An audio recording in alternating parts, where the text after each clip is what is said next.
Get ready for the countdown.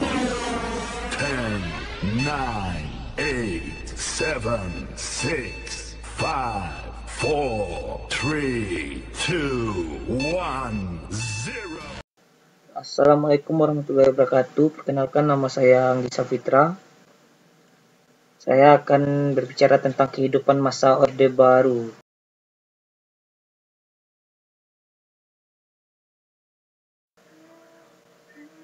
Apa itu Orde Baru? Orde Baru merupakan sebutan bagi masa pemerintahan Presiden Soeharto di Indonesia.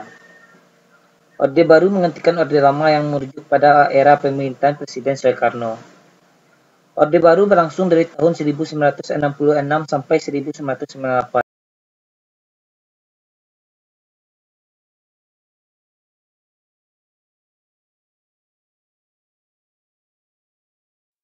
Latar belakang lahirnya Orde Baru.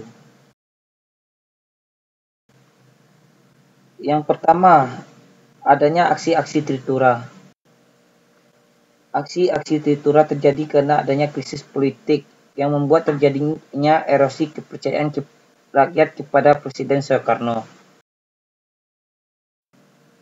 Pada tanggal 25 Oktober 1965, para mahasiswa di Jakarta membentuk organisasi yang diberi nama Kesatuan Aksi Mahasiswa Indonesia atau disingkat dengan KAMI. Dengan dipelopori KAMI, dimulailah aksi-aksi demonstrasi mahasiswa pada tanggal 10 Januari 1966. Mereka menyampaikan tuntutan rakyat kepada pemerintah sebagai berikut. Bubarkan PKI, retol kabinet Dekora, dan turunkan harga.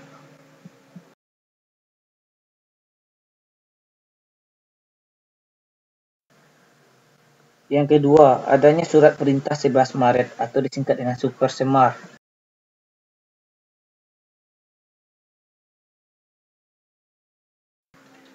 Surat perintah 11 Maret adalah surat yang dikeluarkan Presiden Soekarno yang ditunjukkan kepada Letnan Jenderal Soeharto selaku Menteri Panglima Angkatan Darat untuk mengambil tindakan dalam rangka menjamin keamanan, ketenangan, dan stabilitas pemerintah demi keutuhan bangsa dan negara Republik Indonesia.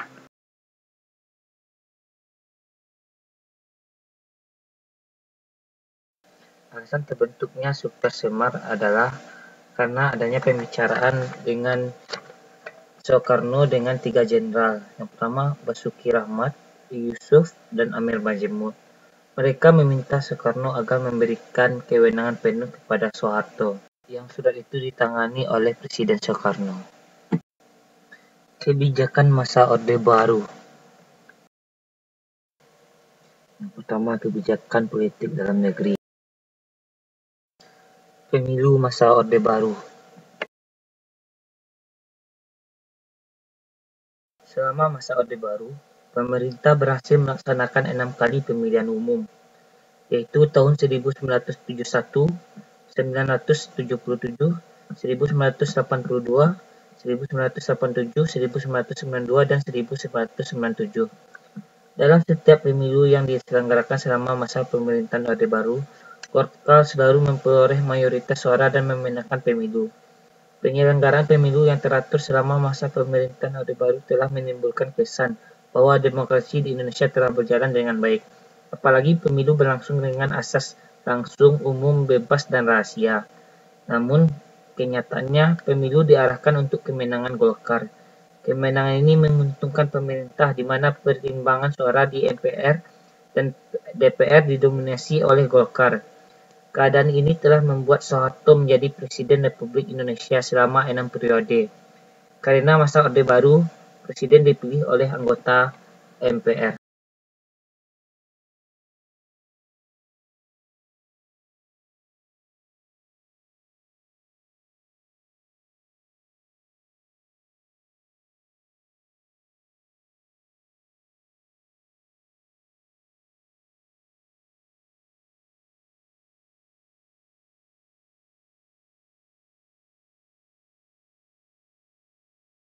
Penyederhanaan partai politik. Jadi, pada pemilu 1971 dilakukan penyerahanan partai politik. Partai politik dikelompokkan atas dasar persamaan seperti Partai Persatuan Pembangunan merupakan fusi dari NU, Permusi, PSSI, dan partai Islam lainnya. Partai Demokrasi Indonesia fusinya PNI, Partai Katolik, IP. Dwi fungsi ABRI. Sejarah lahirnya pemberian peran ganda ABRI karena adanya pemikiran bahwa TNI adalah tentara pejuang dan pejuang tentara. Tujuan pemerintah Orde Baru memberikan peran ganda kepada ABRI yaitu menciptakan stabilitas politik.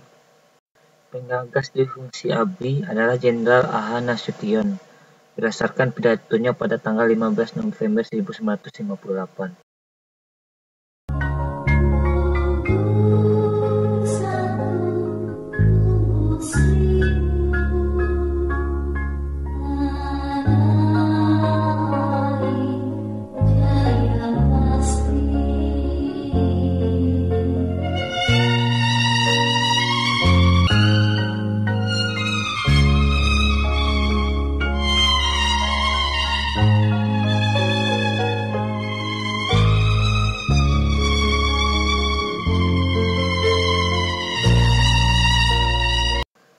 Pada masa Orde Baru, ABRI mempunyai dua fungsi, yaitu fungsi hankam dan fungsi sosial.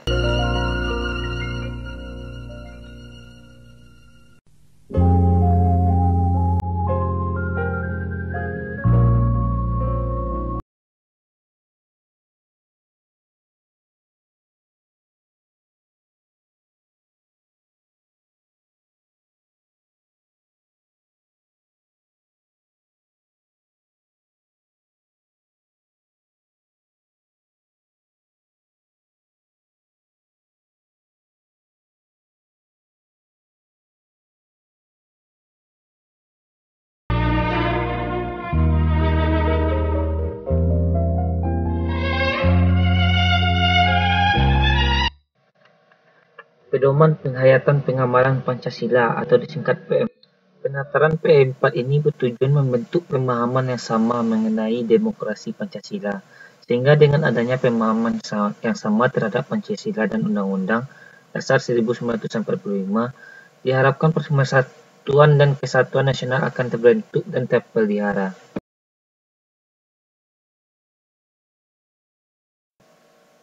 Kebijakan politik luar negeri.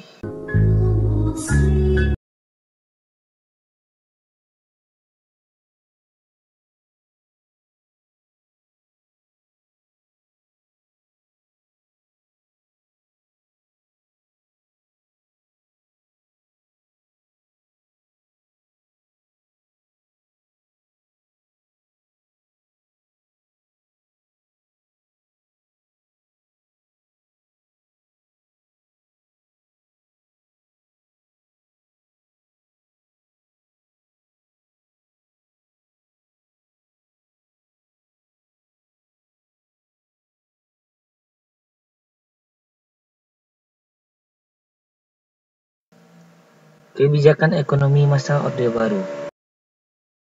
Melaksanakan pembangunan nasional. Pelaksanaan pembangunan nasional yang dilaksanakan pemerintah Orde Baru berpedoman pada trilogi pembangunan dan 8 jalur pemerataan. Inti dari kedua pedoman tersebut adalah kesejahteraan bagi semua lapisan masyarakat dalam suasana politik dan ekonomi yang stabil. Isi trilogi pembangunan adalah melaksanakan program pembangunan 5 tahun. Pembangunan 5 tahun adalah pelaksanaan pembangunan nasional yang dilakukan secara bertahap, yaitu dengan jangka pendek yang mencakup 5 tahun atau selama masa Orde Baru. Terdapat 6 pelita, yaitu 1. Pelita 1 dilaksanakan 1 April 1969 sampai 31 Maret 1974. Pembangunan ini dengan sasaran adanya bidang pangan, sandang, perbaikan prasarana, perumahan rakyat, dan perluasan lapangan kerja dan kesejahteraan rohani. Pelita 2 dilaksanakan 1 April 1974 sampai 31 Maret 1979. Sasaran utamanya adalah tersedianya pangan, sandang, perumahan, sarana, dan prasarana. Berita 3 dilaksanakan 1 April 1979 sampai 31 Maret 1984. Menitik beratkan pada sektor pertanian menuju swasembada pangan dan meningkatkan industri yang mengolah bahan baku menjadi bahan jadi. Berita 4 dilaksanakan 1 April 1984 sampai 31 Maret 1989. Berita 5 dilaksanakan 1 April 1989 sampai 31 Maret 1994. Titik beratnya pada sektor pertanian dan industri. Dan yang terakhir, berita 6 yang dilaksanakan 1 April 1994 sampai 31 Maret 1999. Titik beratnya pada pembangunan pada sektor ekonomi yang berkaitan dengan industri.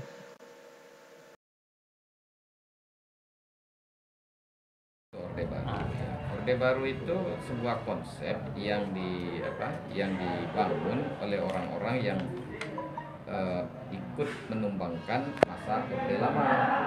Sebetulnya pada waktu itu kan Orde Baru dan Orde Lama ini tidak ada di dalam penamaan yang dilakukan oleh masing-masing peristiwa itu. Cuma yang memberikan nama dan perbedaan adalah orang-orang yang misalnya ketika Orde Lama itu disebut nama Orde Lama oleh orang-orang yang ikut di dalam menamakan Orde Baru. Nah, sementara Orde Baru muncul karena adanya pembangunan. Itu saja dan peristiwa sejarah. Begitulah dulu nama konsep itu. Terus menurut pandangan Bapak, latar belakang terjadinya Orde Baru itu mana, Pak? Latar belakang terjadi Orde Baru? Iya. Latar belakang terjadi Orde Baru kan dari tumbangkannya Orde Lama. Oh itu, Pak? Iyalah, seperti itu. Ya, kan ada latar belakang kayak ada Super Semar, ada Tritura. Ya, itu Bapak bukan, itu gimana? itu bukan soal Orde Lama atau Orde Baru. Itu adalah masa pemerintahan Soekarno yang kita sebut dengan masa demokrasi terpimpin. Jadi pada masa itu adalah beberapa program yang dibuat oleh Bung Karno yang kemudian kita kenal dengan masa Kong, ya kan? Nah, dampak dari pemerintahan demokrasi terpimpinnya Bung Karno itu adalah Bung Karno terjebak dengan sistem pembangunannya itu sendiri yang berakibat masyarakat kita secara ekonomi tidak terlalu baik dan secara politik Indonesia lebih condong kepada siri atau sosialisme. Nah, ini dianggap oleh sekelompok yang lain ini mencederai Undang-Undang Dasar 45 dan Pancasila itu sendiri. Karena secara konstitusi kan Indonesia itu adalah bangsa yang tidak ke kiri dan tidak ke kanan, tetapi non-blok, gitu kan. Nah, sementara pada masa demokrasi terpimpin itu kita sudah semakin lama semakin ke kiri. Nah, lama-kelamaan maka muncullah berbagai macam peristiwa-peristiwa yang terjadi pada waktu itu. Ditambah lagi ada beberapa peristiwa yang hari ini masih tergolong missing link, yaitu peristiwa yang kita sebut dengan surat perintah 11 Maret. Surat perintah itu ada katanya kan, tapi secara historis kita tidak menemukan datanya. Nah, makanya keadaannya itu hanya kita lihat saja dengan adanya perintah secara lisan yang ada di beberapa media yang ada di dalam peninggalan sejarah itu yang mengatakan bahwasannya ada peristiwa 11 Maret. Nah, dengan ada bukti-bukti dia melakukan pergerakan juga untuk menyiapkan Indonesia ini menjadi negara komunis. Terus yang kebijakan politik dan kebijakan ekonomi pada masa Orde Baru kan Soeharto pas masa Orde Baru membuat kebijakan politik seperti adanya dua fungsi ABRI, adanya P4, Pak. Nah, dan bagaimana pendapat Bapak tentang kebijakan politik pada masa Orde Baru tersebut? Ya, kebijakan politik itu dibuat Pak Harto itu semacam rasionalitas yang sah ya gitu pada waktu itu. Kenapa? Karena ketika Orde Baru dibentuk atau masa pemerintahan Soeharto berlangsung, Pak Harto itu seperti yang dipertanyakan oleh saudara siapa tadi namanya, saudara Alan, Pak. Alan ya, bahwasanya bagaimana sebetulnya kebijakan ekonomi pada masa Orde Baru, kan itu tadi pertanyaannya. Nah, pada masa Orde Baru itu pemerintah kita memakai pendekatan apa yang kita sebut dengan pendekatan modern klasik dalam pembangunan. Nah, sistem modern klasik itu menghendaki adanya pada tahap ketika dibentuknya pemerintahan itu, Pak Harto melihat kita baru saja meninggalkan periodik tradisional dan harus meninggalkan periodik tradisional. Sementara masa pembangunan yang yang terjadi di dalam teori pembangunan modern klasik itu ada beberapa tingkatan pembangunan. Nah, apalagi Pak Harto waktu itu lebih fokus memakai pendekatannya dengan nama pendekatan Rosto. Nah, pendekatan ekonomi Rosto ini atau pembangunan Rosto ini, di mana Indonesia harus melakukan tahapan-tahapan untuk bisa menjadi negara maju. Nah, dilihat di dalam perkembangan pada waktu itu, Indonesia masih tergolong negara yang membangun atau pembangunan. Nah, berapa lamanya itu diprediksi ada sekitar 32 tahun. Dari tahun 71 itu diperkirakan masuk ke periode berikut yang disebut dengan negara transisi, dipersiapkan untuk jadi negara maju. Nah, dalam modern klasik yang dikembangkan oleh pemerintahan Pak Harto itu, ketika masa pembangunan itu sistem ekonomi kita bisa berjalan dengan baik, negara harus stabil, maka dibuatlah kebijakan-kebijakan bagaimana pemerintahan pada waktu itu harus menjadi stabil. Nah, hebatnya di dalam teori pembangunan Rosto ini, walaupun ini dikembangkan oleh negara-negara liberal dan demokrasi, tetapi ketika pada masa pembangunan ini karena kehendaknya harus stabil dulu, negara tidak perlu harus demokrasi yang seutuhnya. Jadi demokrasi semu pun nggak apa-apa, yang penting negara stabil. Nah, ketika dia sudah masuk melepaskan diri dari negara pembangunan, barulah kemudian demokrasi itu dijalankan dengan baik sesuai dengan konsep-konsep demokrasi yang berlaku di dunia internasional ini. Nampaknya bisa Anda lihat Pak Harto waktu itu membuat kebijakan-kebijakan yang menuju pada stabilitas nasional itu. Salah satunya dia membuat kebijakan fungsi ABRI. Lalu kemudian dia buat triumvirat. Pada triumvirat itu dibuatnya segitiga. Ini ada kekuatan ada pada 3 poros cendana, Golkar, dan militer. Nah, seperti itu. Itulah yang dilakukan pada waktu itu. Seorang aktivis pada masa lalu. Ada nggak Bapak ikut serta dalam pada era reformasi pas 1998 tuh dalam pembubaran Orde Baru, Pak, kan masuk ke era reformasi. Ada nggak Bapak ikut serta dalam tahun 1998 itu ikut serta dalam pembubaran Orde Baru tersebut? Oh, peristiwa demonstrasi. Karena peristiwa demonstrasi itu kan Bapak sudah jadi dosen. Udah di IKIP Bapak waktu itu. Cuma Bapak disekolahkan lagi oleh IKIP ke UI gitu ya. Nah, di sanalah kemudian Bapak juga bergabung di dalam poros mahasiswa pasca sarjana. Juga kita akan ikut di dalam aktivitas gerakan mahasiswa pada waktu itu ya. Cuma tentu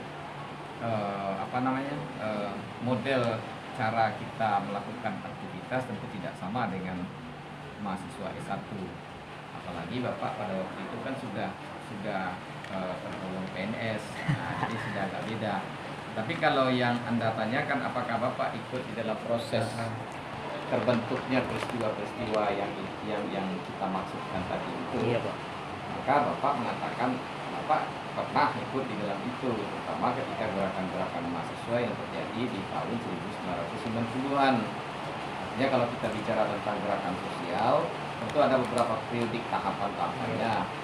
Nah, pada periodisasi perangsangan dan periodisasi awal itu Bapak ikut. Misalnya ada gerakan-gerakan anti Pak Harto, gerakan-gerakan anti SDSB pada waktu itu, Perkas pada waktu itu. Nah, kita ikut di dalam menggerakkan supaya dihilangkan. Misalnya juga mengganti NKKBKK karena ini dianggap mematikan kreativitas mahasiswa. Karena semua gerakan mahasiswa itu harus minta izin kepada Wakil Rektor 3 pada waktu itu. Maka kita adakanlah gerakan-gerakan mahasiswa dan akhirnya terbentuklah waktu itu apa yang kita kenal dengan Senat Mahasiswa Tujuan Tinggi. Itulah beberapa. Nah, nanti kelanjutan dari gerakan-gerakan kita itu akhirnya bermuara pada tahun 1998 dengan terbentuknya peristiwa reformasi. Dia tidak ujuk-ujuk itu, dia sudah merupakan sebuah rangkaian cerita yang panjang itu dari tahun 90-an gitu kan. Secara teori mungkin agak mirip, tetapi sebetulnya mereka mengambil paradigma yang sedikit berbeda. Pada masa Orde Baru itu yang tren pembangunan yang kita pakai adalah modern klasik. Cuma akibat dari pola yang dikembangkan oleh Pak Harto itu gagal di dalam memfokuskan temanya dan gagal di dalam kontinuitas mempertahankan supaya jangan pemerintah menjadi korupsi dan nepotisme, maka Pak Harto menjadi gagal. Nah, ketika reformasi pemerintah kita tidak bisa ikut model pola modern klasik lagi. Kenapa? Ya kalau kita ikut itu lagi, tentu masyarakat sudah tidak sabar lagi dan tidak mau lagi seperti balik kepada Orde Baru. Kalau modern klasik itu pemerintahan kita tidak perlu harus demokrasi betul. Yang penting pembangunan berjalan dengan baik, gitu kan? Nah, sementara tuntutan masyarakat hari ini kita harus demokrasi. Semua harus terbuka. Zaman Pak Harto keterbukaan tidak boleh ada atau dibatasi keterbukaan itu dengan adanya Departemen Penerangan itu, karena semuanya harus seragam. Nah, zaman reformasi tidak bisa lagi karena tuntutannya sudah demokrasi. Sementara negara kita akibat dari peristiwa kegagalan atau krisis moneter tahun 90-an itu, negara kita hancur dan kembali ke titik 0 km. Nah, kita kembali lagi dari awal, tapi awalnya tidak harus 0 lagi. Makanya dalam beberapa priorisasi pembangunan kita pada hari ini, kecenderungan Bapak lihat setiap pemerintahan yang hari ini ada lebih banyak dan lebih dominan memakai pendekatannya neoliberal. Nah, neoliberal itu biasanya adalah pembangunan mencoba menggabungkan kekuatan kekuatan modern dengan kekuatan tradisional. Jadi konsep-konsep tradisional itu dianggap bisa juga menunjang kepada modernisasi. Coba Anda lihat, hari ini dikatakan modern itu tidak harus lagi Hollywood, tetapi Korea juga menjadi modern. Ketika Anda berpakaian Korea, bergaya Korea, itu sudah dianggap sebagai gaul pada hari ini. Nah, kalau dahulu gaul itu harus gaya Marlon Brando gitu. Kalau hari ini gaul tidak harus bergaya Marlon Brando, boleh bergaya seperti orang-orang Korea. Dan modern pada hari ini bisa menjadi orang Indonesia. Nah, kan itu hebatnya kan? Iya, Pak. Itu yang membedakannya. Lalu bagaimana pengembangan pembangunan kita pada masa reformasi ini? Ya, kita bisa lihat pada hari ini pembangunan kita menurut angka-angka kuantitatif masing-masing pemerintah mengatakan kita semakin kuat ekonomi kita. Tapi realita yang berlangsung dalam masyarakat, pengangguran masih tetap tinggi. Lalu kemudian konsep pembangunan kita masih sering berubah-ubah. Misalnya kurikulum kita setiap semester berubah-ubah. Itu menunjukkan kita belum stabil. Itu menunjukkan kita perlu mempunyai kontinuitas yang baik. Nah, ini yang perlu kita pertahankan, kita rubah, dan setelah kita rubah kita buat set yang baru, dan kemudian itu berjalan secara kontinuitas meskipun presidennya berganti-ganti. Jadi siapapun presidennya yang gaya sistem pembangunannya sama lah. Nah, hari ini kan tidak. Nanti tukar A, lain lagi gayanya. Masuk B, lain lagi gayanya. Seperti itu. Kalau Gus Dur, dia agak dekat pendekatan pembangunan dengan dependensi modern atau kita sebut dengan kiri baru misalnya kan. Sementara Pak SBY lebih dekat dengan neolib atau neo-modern gitu kan. Jadi kedua-dua model pembangunan itu pada hari ini saling merebut kekuasaan atau merebut tempat gitu ya. Pengaruh lah yang paling pasti gitu kan. Oleh waktu